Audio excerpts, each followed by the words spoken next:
sana akong gusto sabihin sa'yo tungkol sa Tito Carlos mo. Ano pong ginawa ni Doc Carlos? Nasumbong na natin si Doc Carlos ng violence against women. Ang susunod na programa ay rated PG. Ito ay nangangailangan ng patnubay at gabay ng magulang para sa mga batang manonood.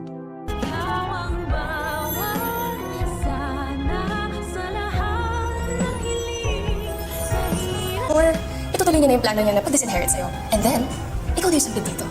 Matapos na ang ilang araw na pagbabakasyon nila Zoe at Moira, ay tuluyan na nga silang magbabalik ng Apex upang mag-report. At madadatnan pa nga ni Moira si Giselle na kausap ang investigador dahil may update na nga ang mga pulis sa sasakyan na ginamit ni Moira sa hideout. Kaya naman agad makikisabat si Moira sa kanilang dalawa upang maputol ang kanilang usapan. Samantala, si Justin naman ay makakatapat itong si Zoe at ipamumukha nito sa kanyang hilaw na pinsan na ang balak nga ni Lolo Pepe na pagtanggal sa kanya sa listahan ng mga tagapagmana nito. At ihanda na daw ni Zoe ang kanyang sarili dahil malapit na daw siyang mag-isampid sa Apex.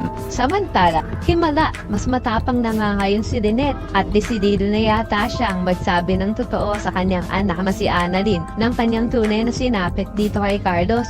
Matapos nga ang announcement ni Annalyn sa kanyang ina ng kanyang good news na kasama siya sa mga listahan ng pupunta sa Japan, ay dito na emosyonal at mangyak-iyak na sasabihin ni Lynette sa kanyang anak na meron daw siyang ipagtatapat tungkol sa kanyang Tito Carlos. Pero mapapansin naman natin na papalapit ng papalapit si Doc Carlos sa kanilang dalawa.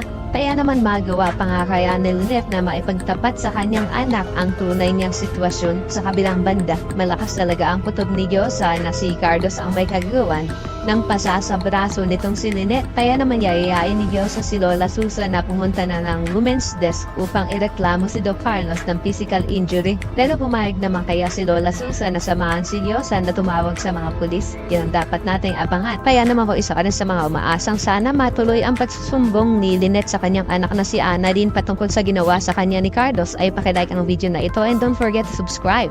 Thanks for watching and see you next time. Bye-bye!